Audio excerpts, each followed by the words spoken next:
What's up, everybody? The Harley Quinn spin-off Kite Man Hell Yeah premiered its first two episodes this week. There will, of course, be spoilers for both episodes here in my breakdown, so you've been warned. Now let's see what they had in store for us.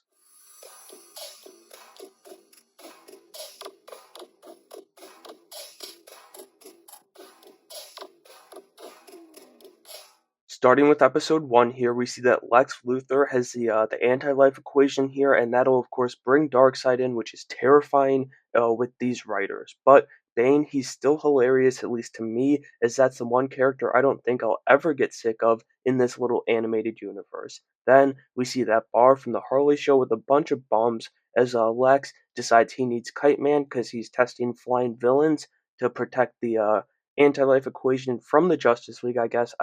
I'm not quite sure. But Kite Man feels immediately, of course, so that's off the board.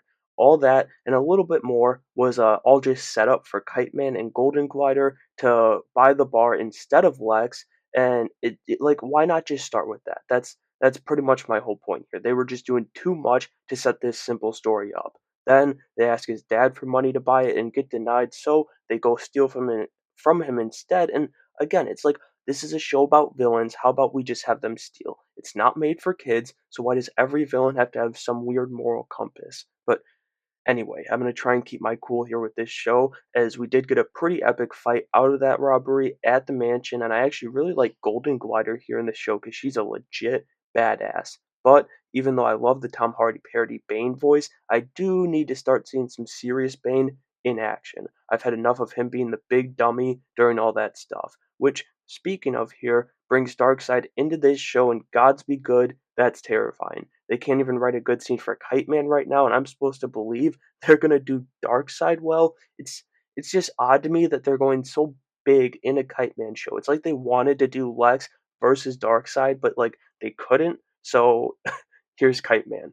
Anyway, if you couldn't tell, I really wasn't a fan of episode 1 here, but like I said, I do still love Bane, so I'll keep going for that at least. And also, Golden Glider was pretty cool, so there's that too, I guess. But like, nobody's funny in this show right now, and that's going to be become a problem real quick. Now, before I get into episode 2, I wanted to thank you for stopping by the Nerdverse. I hope you're enjoying the breakdown so far, and if you are, I'd appreciate it greatly if you subscribe to the channel to show your support in the freest and easiest way possible. Thank you once again for stopping by the Nerdverse. Now let's see if episode 2 got any better. Alright, we got started here as Bane wants a job because Lex is launching LOD members like fireworks across the city, but Malice Wunderbar comes in and steals it. Also, I can tell I'm really gonna like Golden Glider here because she's also already sick of this show's bullshit.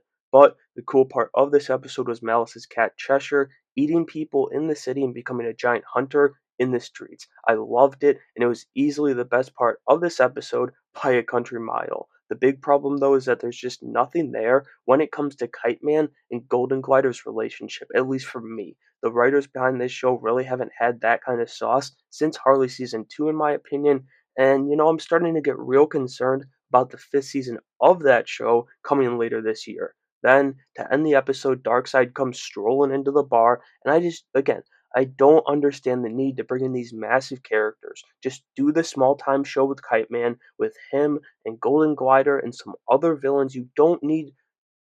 I don't even know. Maybe they're trying to attract a bigger audience, but you don't need to, and I don't think you are by bringing in these goofy ass versions of major DC villains. All in all, a pretty rough 2 episode premiere for Kite Man. Hell yeah, but I don't know how surprised I should be, really, considering they made a Kite Man show. I guess I just hoped maybe the creators still had some of that early Harley and Ivy sauce for this show, but unfortunately, that isn't the case. And so that'll do it for my breakdown of the premiere for Kite Man Hell Yeah.